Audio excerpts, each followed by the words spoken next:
তুমি যেমন 12 ঘাটের পানি খাইছো, ওই মেয়েও 16 ঘাটের পানি খাই আছে।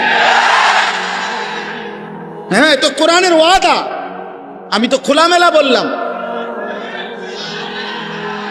এটা কোরআন, সরাসরি আল্লাহর কোরআন বলছে। সূরা নূরের মধ্যে স্পষ্ট আছে, স্পষ্ট।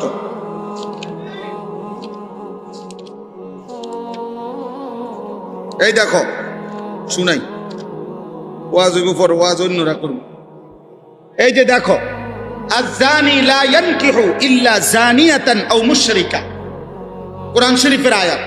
আল্লাহ বলেন, ব্যভিচারী পুরুষ যাকে বিবাহ করবে সে কেমন নারী হবে?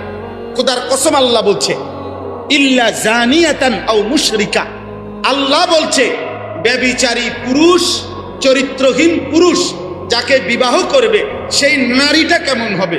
আল্লাহ বলছে দুইটা হবে, ইল্লা জানিয়া, সেটাও হবে আরেকটা ব্যভিচারিণী নারী, আও মুশরিকা, অথবা মুশরিক কোন বেঈমান নারী।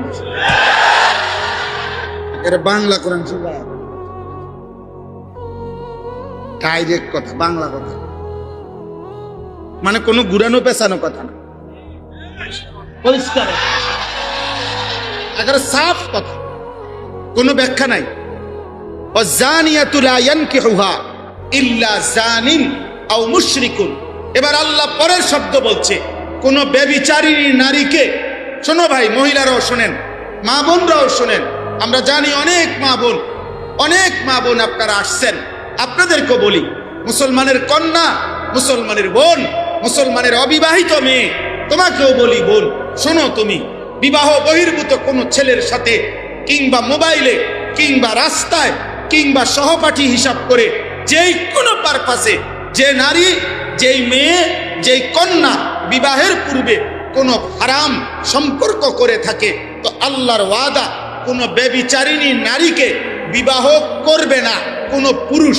যেই পুরুষটাই বিবাহ করবে তার পরিচয় কি হবে? আল্লাহ বলেন, ইল্লা জানিন আও মুশরিকা, নিশ্চিত ওইটা কোনো ব্যভিচারী পুরুষ হবে অথবা বেঈমান পুরুষ হবে। মালিক স্পষ্ট ব্যাখ্যা দিয়েছে। ওয়া হুররিমা যালিকা, আরো রয়েছে। এরপরে আরেকটু শব্দ আছে, ওয়া হুররিমা যালিকা আলাল মুমিনিন। আল্লাহ তাআলা বলেন, ঈমানদার পুরুষ, ঈমানদার নারীর জন্য ব্যভিচারী পুরুষ, ঈমানদার পুরুষের জন্য ব্যভিচারী নারী, হুররিমা, হারাম করে দেওয়া হলো। এই জন্য